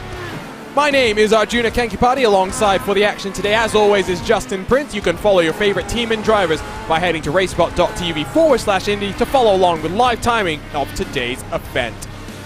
Justin, it's been one man. Pole position, fastest lap, dominant so far. But with 10 laps to go, Adam Blocker is not far away from clinching his 4th consecutive Lionheart IndyCar Series title. He entered tonight hungry to secure that title. He's kept the pace up right from the drop of the green flag. He set the fastest lap mark by several tenths of a second separation. He has been untouchable from the drop of the green flag and led every single lap. He's proved why he is the king of Lionheart competition, has been for several years. It's just been that type of a night for Blocker, and it's been difficult to even match the lap times with how he's been, especially after the first couple laps of a run. To illustrate the golfing performance, Connor Harrington is 5 seconds back. Aaron Morgan, 15 seconds back. Ryan Otis, 26 seconds back. 5th on back is 45 seconds adrift from Adam Blocker. Incredible. Yes, it's been helped by the fact that cars like Joshua Chin had issues early doors. Chin trying to fight his way back has gotten past Kalisto a couple of laps ago. Now fighting on the tail end of Tyler Groff. a great drive from him. We saw Phil Kraus on his own recovery drive as we look rearward from Tyler Graf and the Graphics Esports onboard camera. Unfortunately, though, for Phil Kraus, made a mistake all by himself, smacked the wall coming in through turn number 8, retired himself down into 21st position. Yeah, and it's just been difficult to try and keep it clean for some of these battles. Keep in mind, with several of the drivers locking up into these corners, you really want to end off the season on a high note, whether it's tonight for the road course swing or whether it's for the Triple Crown finale with Auto Club. And part of that is, if you want to have something to be proud of heading into Auto Club, you want to finish well here. And for some of the drivers, I think you can say there's some really strong runs. Tyler Graf, this is one of the best runs we've seen from, honestly, the entire season in that number 26. As Jay Brand has just had an issue. Chin took a look to the inside, just a little bit too far back to make anything happen. Let's take a look at what happened to Jay Brandt in the 15. He was having a good day, was behind Brian Beard. What happens here? Climbing the way up in towards turn 6, knocks the wall down on the inside, then the inside on the other side. Well, all ends in tears. Day done just like that. The streets of Belle Isle not willing to take any prisoners right on board with the 15 car. First scraping the inside from there, straight into the wall. Nothing he could do. While we were taking a look at that, I believe Tyler Graf made a bit of a mistake and Joshua Chin took full advantage. Graf nearly knocked down the wall, in fact, going through the fountain, around the fountain section just about there. Those are the opportunities you mentioned, where if you make the major mistakes, you need to be ready to capitalize there, and Chin quickly taking advantage before it gets to where it was impossible to keep it side by side and or try and make the move to capitalize on that one. But now, I will say this, Chin has had probably the recovery drive of the day. Remember, started in 6th, missed the corner on the first lap in turn 3, had to come back from the late 20s, and is right back where he started. I just saw a comment, by the way, from Brian Carey, who we talked to earlier in the day after his lap 1 incident that took him out of the race after a great qualifying. That's the trick to races at Belle Isle. Do that early, so you don't have to endure 53 laps here at a track where I'd argue it's more mentally demanding than Long Beach to make sure you're out of the walls, because it's bumpier than Long Beach. Both street circuits, both slightly different in nature. Personally, I'm a fan of Belle Isle over Long Beach, but that's neither here nor there. I just think this is also a bigger challenge for the drivers. You're right about the challenge, as we talked about, because it's not just as simple as you have a lot of wide space. Let's put it this way, when it comes to Long Beach and the streets, like you have 3, 4, 5 car lanes to work with on some of the corner exits here. You're in the pristine confines, essentially, of an island park. It's not as simple as, okay, you can expand the track on forward to the edge of the roads. This is the road system, essentially, on the island you have to consider here, and it has been for several years. It's not the easiest circuit to try and make your way around in the first place. You need to be pristine and picture perfect to get the job done at this type of racetrack. And for tonight, as we've seen, most of the drivers have done well on that mark, but some of them not so much, as Matt Houston appears may have had an issue. He just had to pit after 8 laps. Yeah, that's an unscheduled pit stop for sure. It was a very slow in-lap for the number 99 machine, the Team Raceverse car. See if we can dial up what happened then to Matt Houston. Unfortunately, Belle Isle has a shelf life, an expiration date coming up soon. The race here will move from the streets of Belle Isle to within the Motor City. Not a fan of the proposed layout, if I'm being completely honest, and it's a shame because partially this race is moving because the residents of Belle Isle have complained. However, I'd argue that Belle Isle is a lot nicer of a place than when this race first started, because of the infrastructure that's built up as a result of this race, the popularity, the amount of traffic that this race brings to the island as well. The main discussion point I've heard, though, on that mark is it costs a lot to maintain it, too. To be able to make sure the pavement's up to par, and especially, as you can tell with the surface the way it currently is the circuit. But here's the main thing to consider too. It's right in front of the Renaissance Center, the current layout for returning to downtown, right? If you are, say, the company that's in the Renaissance Center, you want to have that scenic view of it, the finish line essentially, and the car zipping right by your headquarters front door. The interesting thing is going to be how it plays out, especially with, you know, the Winter Detroit Tunnel right by the course layout. Hopefully it's better than Nashville, because I wasn't a fan of... I think going to Nashville is great. New market, new fans, such an exciting place to have a race as well. But the track just missed the mark. We're not going to talk about the issues with the race itself, because we could be here for more than the next 4 laps, which is going to blink on past in just 5 minutes time. But hopefully, in 2023, when we do go racing in that proposed Detroit street race, things go well, the layout works, and we're all wrong. If you drew out a couple of the tracks, the street circuits that we have here in the IndyCar series, for example, I think of Toronto, which, when you look at the track from above, might not strike you as a great race, but it is a great race. And I can't wait for IndyCar to go north of the border once more and to finally be racing on the streets of Toronto. I can't wait either, because it's, of course, been a long time coming with the current world situation, but it's understandable with the current situation. But it's to where, if you're a racing fan in Canada, you can't wait until you have that ability to see live motorsports action again. And I think for 2022, there's going to be a lot of hype for that time of the year, let's put it that way, if you're in that city.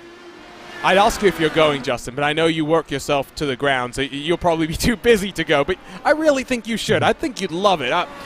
There's a visceral thrill to being around race cars that I know you have experienced, and I haven't seen these Indy cars in action, mainly because I'm not a fan of driving to Laguna Seca, which I know is a bit hypocritical of me to be saying that you need to go, but I think you really need to go. You're not wrong about that. I've thought about it, and especially when it comes to the Belle Isle side, I've watched the races from this racing circuit and layout. You see those little boats that you just seen a moment ago? Imagine the real world weekend, the last times they were held here at Belle Isle, that entire riverside for the Detroit River filled with boats. Those are people on the Canadian side of the border in particular who say have their own boats, watching and spectating the race, and looking on through with someone trying to see through the treetops and watching the action go on the edge of the racetrack.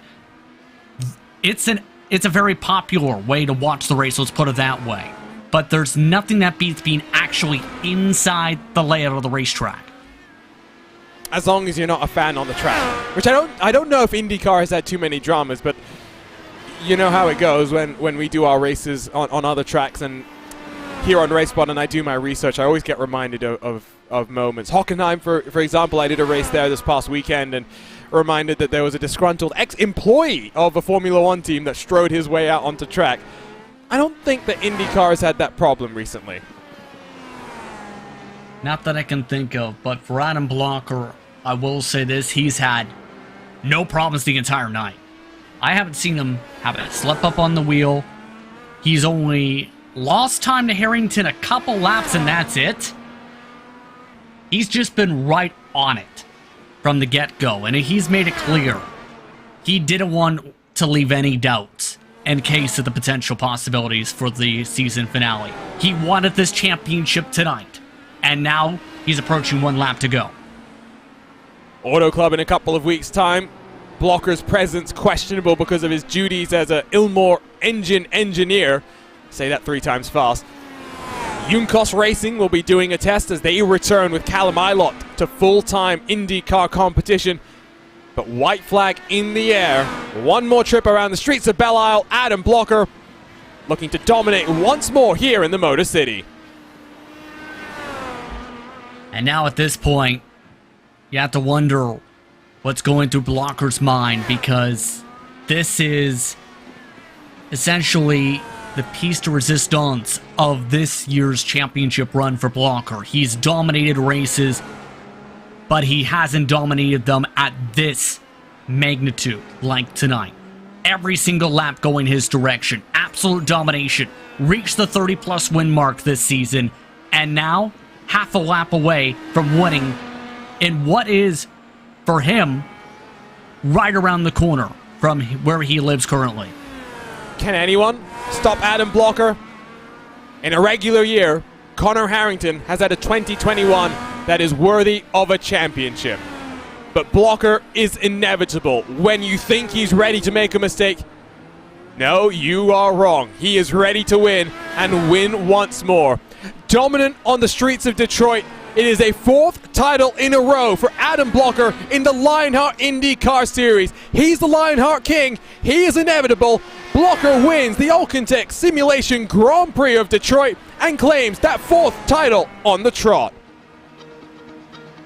Incredible. It's hard to remember a series where one driver has been so dominant, but Blocker continues to blow away expectations, to run away from the field. 8.5 seconds clear from Connor Harrington, victorious in the Motor City. He just continues to balloon on forward his win totals in this series. It's been absolutely incredible to see how he's been able to perform and be able to find his way to victory lane. The all-time winner in this series, now 32. And that just comes in now 98 starts. That win percentage is about 30%. His top 5 percentage now around 75 after tonight. Drink it in. That's what I said earlier today when we were crowning a world champion for Adam Blocker. Same sentiment applies. Drink it in, enjoy it. It's a championship run which will take a long time to be matched, if it ever is matched. What a race, what a season. What a way for Blocker to send himself into HyperX victory lane and back into the championship circle.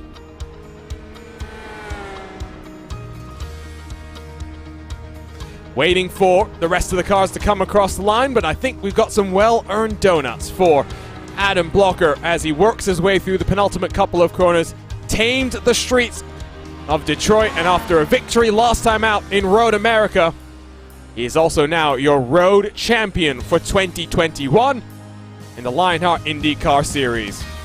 Burn the house down, Adam Blocker, and celebrate a 4-time Lionheart champion.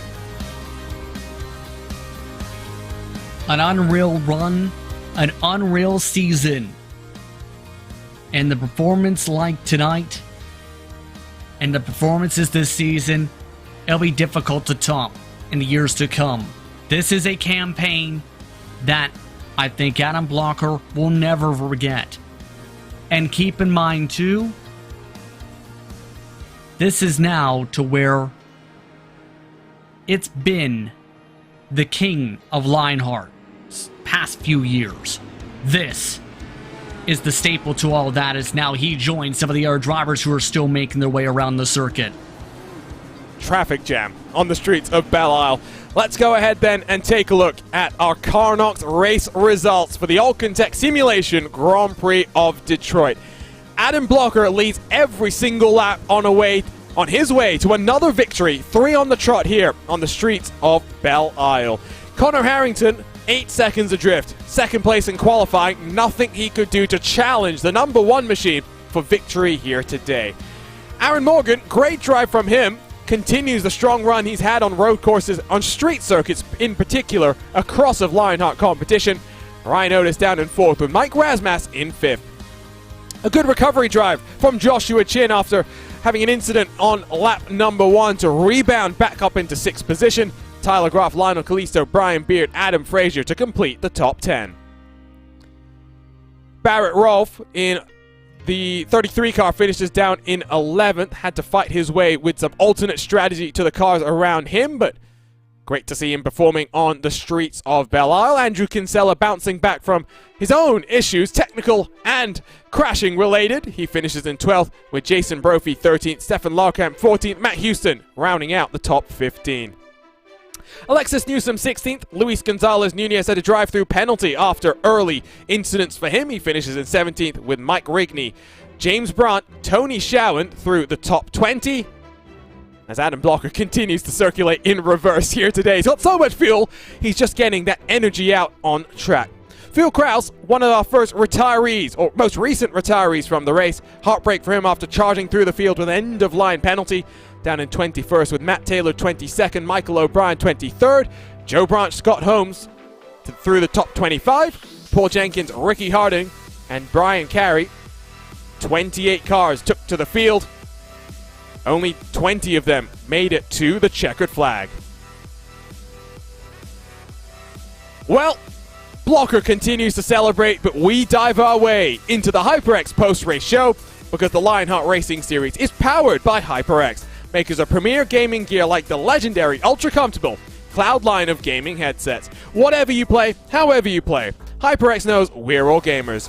For more information on HyperX products, visit hyperx.com and don't forget to use the promo code Lionheart15, that's LIONHRT15 for 15% off all orders. Well, hopefully Adam Blocker will stop his celebrating soon enough, but before we get there, Justin, let's just celebrate his season, the run he's been on. We talked about it. In any other year, Connor Harrington and the season he's had, championship worthy. But when you have a driver like Blocker that is averaging a podium a race, there's not much you can do. Yeah, even with some of the championships he's had in the past, he's had strong runs. He's been able to get himself victories, but never with this amount of consistency. This was the most consistent season, I think, it's fair to say, in Lionheart Series history. And Blocker's to the point where he is still burning it down, and for good reason. This may never be topped ever again. If it is, it's going to take a lot of work to be able to reach the levels he has in 2021 in this series. I'm struggling to conceive a run which sees 4 consecutive championships in a row that doesn't involve Adam Blocker having won another championship or 2. Maybe he makes it 5, maybe he makes it 6. Question remains, though, what will 2022 hold for him, especially given that the NTT IndyCar Series will be on a full schedule of events, and we'll see them racing around the United States once more. But into HyperX Victory Lane we go. We are joined by the 2021 Lionheart Series champion. Took some time to celebrate there, Adam, but some well-earned donuts at the end of the day for you. Yeah, it was a good race for me.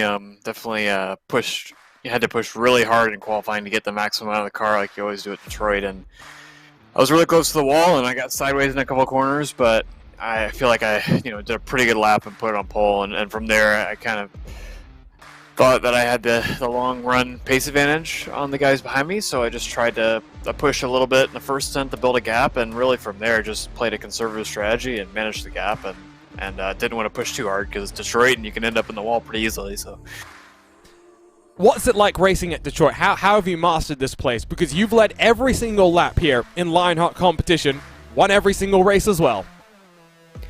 I don't think I've mastered it, to be honest, but yeah, it's just being patient. I mean, it helps a lot when you're on pole. It really makes it a lot more straightforward because it's so hard to pass here. You really have to rely on pit strategy, and Connor caught me a lot by doing one lap undercuts, and I think if he had been a little bit closer, it would have made it more interesting on strategy. But yeah, I mean, the main thing is just keeping it on the wall, because I'm sure you saw a lot of people hit it, and that's like it's the easiest thing to do here. So.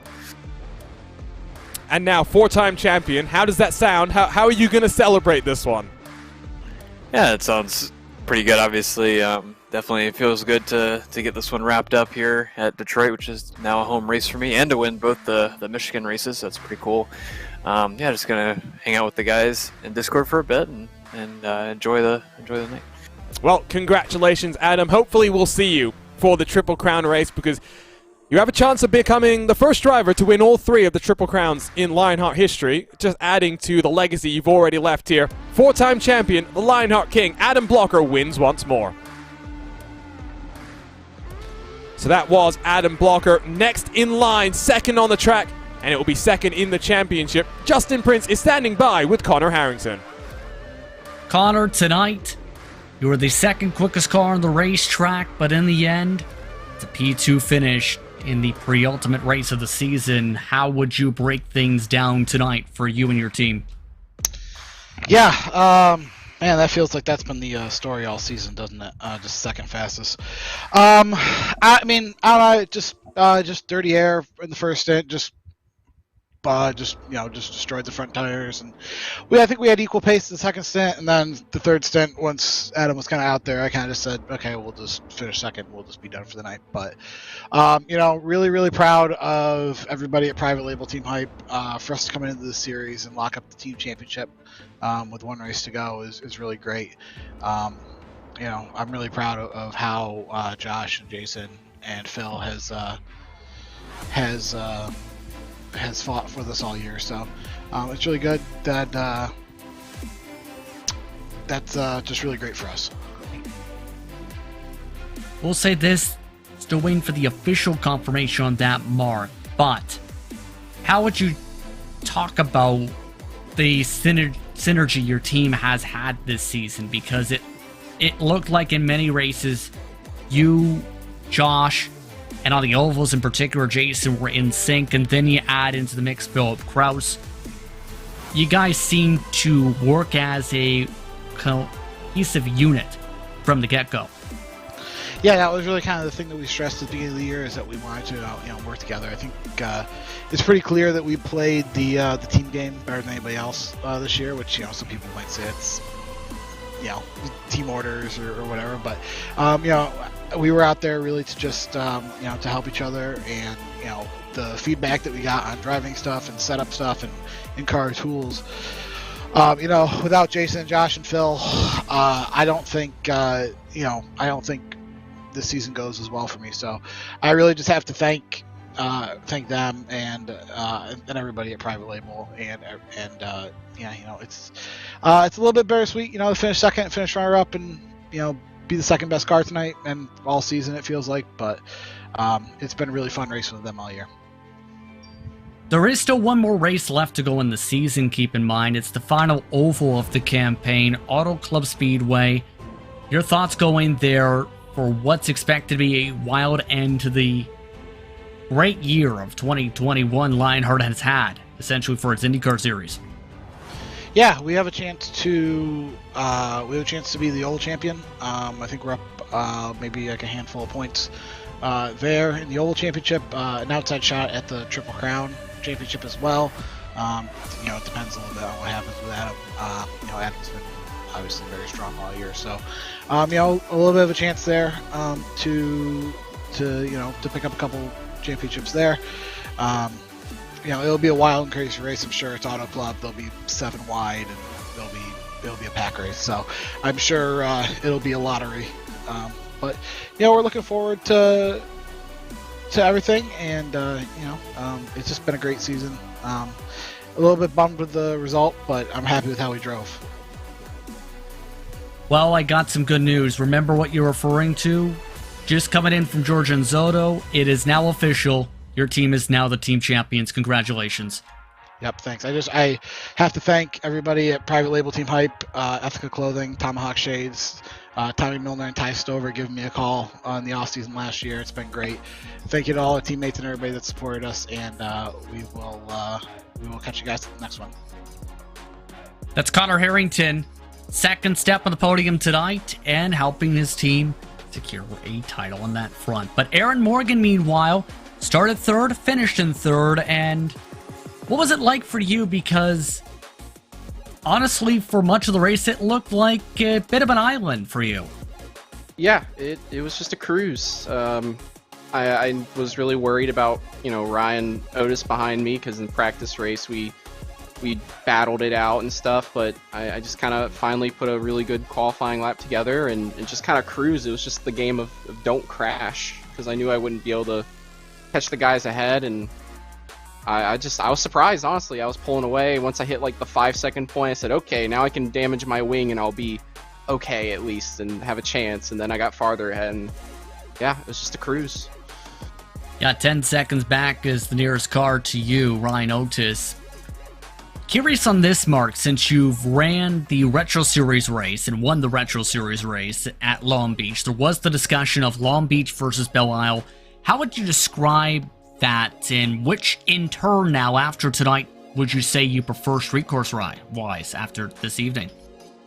It's really hard to say because I've had a soft spot for this track for a long time, and Long Beach is also just really great, but this one's so bumpy, and it's hard to say. I think I'd take Belle Isle in the IndyCar, but in the Lotus, it would have to be Long Beach. I don't even think the Lotus could run this track, right? It really just depends on the car, I think. I mean, you did win in the Lotus at Long Beach, so there may be a bit there, but overall, though, it's been a strong campaign. You just matched your best finish of the season with third. For the second time now, you finished in third. One more race to go. What's kind of now the approach to end off the Oval campaign in the full season at Auto Club now for you to try and end it on a high note? I'm just gonna go out there and run. I kind of disassociated myself from the points halfway through the year. I've been having such a hard time on the ovals in this, whether it's I make a small mistake and hit the wall, or there's a wreck in front of me, or something happens and I get caught up in it. And I've just been trying to enjoy it in the IndyCar this year. I've just had so many lost opportunities, and I'm mainly just trying to focus on retro, especially tomorrow. It'll just go out and have fun. That's really the goal for the last one in IndyCar. We'll see how you do. Your best finish on an oval this season, 7th. All the best finishers above that are on the road courses. Congratulations on the podium. Thank you. Aaron Morgan rounds out the top 3 tonight, Arjuna. Been an interesting race and an interesting end to the road course swing. And I've just loved it. I mean, what an up and down roller coaster road courses can be, right? You've got really different tracks. You know, you have the Silverstone fast sweeping open tracks that you have, but then you've got claustrophobic, bumpy roller coasters like this where there's no room. There is absolutely no room for error, and it's a track which you make a mistake, it's ready to punish you and punish you big time. And once more, Adam Blocker wins here on the streets of Belle Isle, but still one race to go, like you were saying, and I can't wait for it. High speed, adrenaline-filled, double point showdown. Auto Club is going to deliver. Hopefully we do get to see Adam, because if he managed to become the first driver to win a triple crown here in the IndyCar Series, that's going to be a big achievement to add to what already is a big achievement in 4 titles in a row. And it makes it even more difficult to try and match what he's done in 2021 if he ends up doing that. But Auto Club is such a difficult race to win. We've seen how difficult it was at Michigan in a 2-mile track, but this is a whole different beast with how the bumps are at Auto Club Speedway, how the draft effects can come into play a little bit at this circuit. And it's going to be where it's going to take near perfection in terms of the planning as well there. Because you make a mistake on your pit strategy, you may end up losing the main pack and putting yourself behind where you need to compete to win that race. And in turn, there's a lot in line for a lot of these drivers to showcase this is a good positive to end the season. This is an option to try and move up in the standings to end up the season. There's a lot that can build upon for some of these teams and drivers with how they finish out 2021 to try and carry to 2022. Sounds like the Rookie of the Year standings might also be done and dusted, but here's confirmation of how the points swing as it stands. It's close, but Adam Blocker, with the drop weeks as well factored in, is your champion. Henry Bennett only 7 points in front of Andrew Kinsella. We didn't see Henry Bennett today. I didn't even pick that up until just now.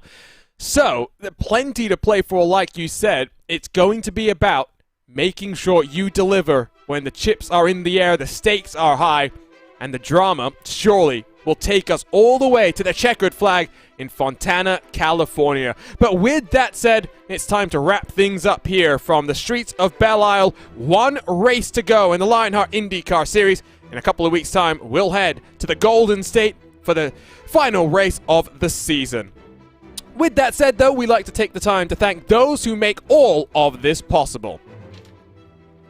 For sim racers, the Butt Kicker Gamer 2 or Simulation Kit adds the missing driver-to-car connection, bringing more realism to your sessions. By accurately responding to in-game audio, you can feel the track like never before, providing increased vehicle handling and faster lap times. Are you ready for the most immersive experience in sim racing? For more information, visit thebuttkicker.com and don't forget to use the promo code LION2021 for 20% off all orders. The Lionheart Racing Series is powered by HyperX, makers of premier gaming gear like the legendary ultra-comfortable Cloud line of gaming headsets. Whatever you play, however you play, HyperX knows that we're all gamers, and HyperX is always ready to game. For more information on HyperX products, visit hyperx.com and don't forget to use the promo code LION2021, Lionheart15, LIONHRT15 for 15% off all orders. The Sim Experience AccuForce Pro V2 is the premier professional simulation racing steering system. The key to its incredible realism is the groundbreaking direct drive motor control system, providing a driving experience that's second only to the real thing. For more info on the entire Sim Experience ecosystem, visit simexperience.com. Minus 273 is the premier name in karting gloves. Their industry-leading gloves are super lightweight and durable, made of a breathable poly spandex. Whether you're a kart or a sim racer, Minus 273 gives you the control to reach victory lane. For more information on Minus 273's full line of gloves and apparel, visit minus273.biz and don't forget to use the promo code Minus273LHRS15 for 15% off all orders. Looking for entertaining sim racing content? Look no further than the DMLC Racing channel. Follow former Lionheart Retro Series Driver of the Year Mark Cohn's racing escapades as he battles for wins and avoids wrecks with cat-like reflexes, all while providing commentary sure to make you laugh, cry, or both. Follow along by subscribing to the DMLC Racing channel on YouTube and like his Facebook page at the DMLC Racing channel. And there's plenty more to thank here that make all of this possible. To learn about the partners of the Lionheart Racing Series or about the 3 competitions the sanctioning body puts on, visit LionheartRacingSeries.com, and don't forget you can stay up to date and connected with all things Lionheart by heading on to social media. Follow them across Twitter, Facebook, and Instagram. ESTV has you covered for your esports needs, while RaceSpot has your sim racing action covered. Subscribe to us on YouTube, hit the red button and the bell next to it to get notified every single time we go live with a great sim racing series that we get to cover. The week of Lionheart action continues. Tomorrow night, the Lionheart Retro Series rolls out at America's National Park of Speed. The championship is on the line. Can Matt Taylor extend the championship advantage over his teammate Aaron Morgan and the other car fighting, Mike Razmas? The next time the IndyCar Series is in action in the Lionheart IndyCar Series will be for the Double Point Showdown, the final race of the season at Auto Club Speedway.